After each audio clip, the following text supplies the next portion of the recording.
अस्सलामुअलैकुम। The history of Sindh में मां आहियां अवां जो पंहिंजो तामीर हुसैन ऐं अवां सभिनी मौज़ूद सॼणनि खे असांजे हिन यूट्यूब चैनल ते भली कार। ज़ातियुनि क़ौमनि ऐं क़बीलनि जी इंसाइक्लोपीडिया किताब जो मोरख़ अयाज़ भागत लिखे थो त मशहूरी ज़ात वारा पंहिंजो पाण खे बुगटी क़बीले जे मसोरी पारे मां चवराईंदा आहिनि जीअं हू बुगटी क़बीले जो हिसो बणिजी सघनि, पर हक़ीक़त में ईअं न आहे। मसोरी ऐं मरहटा जेके हिंदुस्तानी क़बीला आहिनि जेके बुगटियुनि सां गॾिजी विया आहिनि, ख़ुदि बलोच नस्ब ते तहक़ीक़ कंदड़ तस्लीम कनि था त बुगटी क़बीले में घणा ई गैर बलोच आहिनि ऐं अक्सरियत मक़ामी नस्ल जे माण्हुनि जी आहे। तंहिं करे इहो बावर कराइण त मशहूरी बुगटी क़बीले मां आहिनि ऐं बलोच नस्ल सां तेलुक़ु रखनि था, सरासर ग़लति आहे। हक़ीक़त इहा आहे त मशहूरी मियाँ नसीर मोहम्मद कलोड़ जा ख़ासि माण्हू आहिनि। जॾहिं मियाँ नसीर मोहम्मद कलोड़, फरीद खान भागत ऐं ॿिया औरंगज़ेब जे क़ैद मां भॼी निकिता हुआ त राजस्थान जे जत क़बीले मेसरीअ जी मदद सां सिंध पहुतो हो ऐं पोइ उहे जत हमेशह लाइ वटिसि रही पिया ऐं वापसि राजस्थान न विया। उहे हिते मेसरीअ मां फिरी मशहूरी थी विया। मियाँ नसीर मोहम्मद कलोड़ जो मशहूरी ज़ात वारनि ते वॾो एतमाद ऐं भरवसो हो ऐं जॾहिं हू ॻाढ़े खां ॿाहिरि निकिरंदो हो त हू उन्हनि सां गॾु सफ़रु कंदो हो ऐं संदनि उठनि ते सवारी कंदो हो।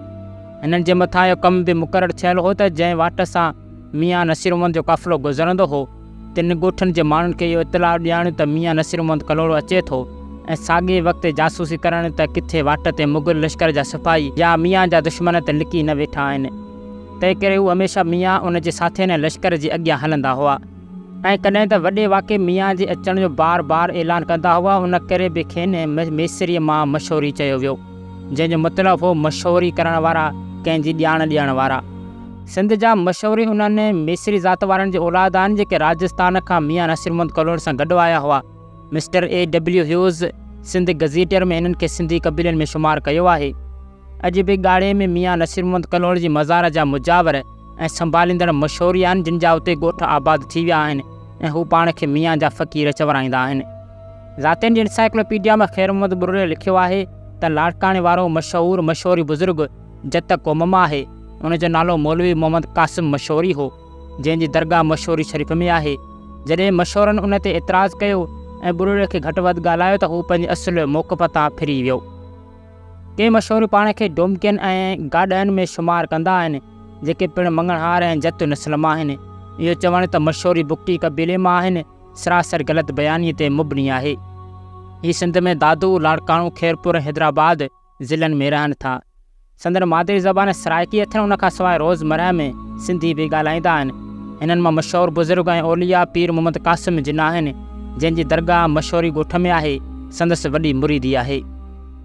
त हीअ हुई कुझु मुख़्तसर तारीख़ मशहूरी ज़ात जे बारे में। अगरि कंहिं वटि मुकमल तारीख़ हुजे त उहो पहिरियों मूंखे सेंड करे, उनखां पोइ तव्हां भले कमेंट में घटि वधि लिखो, छो त उन जे करे मां ज़ातियुनि ते वीडियो नथो ठाहियां। छो त काफ़ी माण्हू आहिनि जेके एतिराज़ु कनि था त तव्हां ज़ातियुनि जे बारे में ग़लति था चओ, छो त मूं वटि का बि सही तारीख़ कंहिं बि किताब में नथी मूंखे मिले। हर हंधि इहा ई तारीख़ लिखियलु हूंदी आहे ऐं मां काफ़ी रिसर्च खां पोइ तव्हांजो वीडियो ठाहींदो आहियां। कमेंट बि तव्हां कंदा आहियो त हिन ज़ात ते वीडियो ठाहियां, मां त ज़ातियुनि ते कमु ई नथो कयां। पर बहरहाल अगरि तारीख़ ग़लति हुजे त मूंखे तारीख़ तव्हां ज़रूरु सेंड कयो, इनशाअल्लाह उनखां पोइ मां वीडियो अपलोड कंदुसि। त हीअ हुई कुझु मुख़्तसर तारीख़ मशहूरी ज़ात जे बारे में। त मिलंदासीं अहिड़ी दिलचस्प हिस्ट्रिकल वीडियो में। तेसिताईं असांखे ॾियो इजाज़त। अल्लाह हाफ़िज़।